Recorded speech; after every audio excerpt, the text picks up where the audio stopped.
बंधूंनो नमस्कार. महाराष्ट्रात एक कायदा येऊ पाहतोय. हिंदूंच्या मंदिरांच्या इनाम जमिनी आहेत त्या रद्द करून त्या कुळांना किंवा वहिवाटदारांना त्या देऊन टाकण्यात येणार आहेत.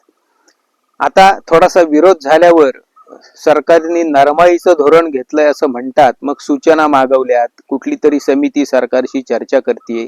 चर्चेअंती कदाचित कलम बदलली जातील किंवा तो कायदाच रद्द होईल आणि नंतर कधीतरी बघू म्हणून बासनात जाईल.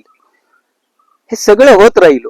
माझा मुद्दा हा आहे की वक्फला हात लावायची हिंमत का होत नाही हो. आज रेल्वे खात्याच्या खालोखाल सगळ्यात जास्त जमिनी वक्फ बोर्डाकडे आहेत. एखाद्या जमिनीवर वक्फ बोर्डाने जर दावा सांगितला तर वक्फकडेच जायचं पुन्हा दाद मागायला. हे असले उद्योग करून ठेवलेले त्या वक्फ कायद्यामध्ये.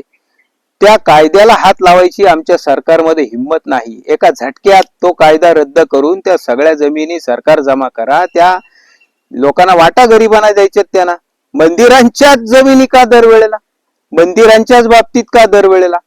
बरं, बहुतांश मंदिरं जी हिंदूंची ज्याचं सरकारीकरण झालंय त्याच्यावर पदसिद्ध अध्यक्ष हा कलेक्टर फलेक्टर असला कोणतरी बसवलेला असतो, ज्याला स्वतःचेच उद्योगधंदे सांभाळताना वेळ नसतो. तो काय आमच्या देवळांची व्यवस्था राखणार.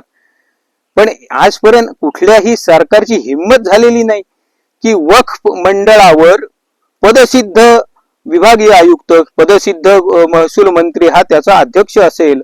असं हिंदुत्ववादी म्हणवणारा भाजप सत्तेत असताना सुद्धा त्या सरकारची हिंमत झालेली नाहीये. डोळा मात्र मंदिरांच्या जमिनीवर पहिल्यांदा. कमाल आहे का नाही.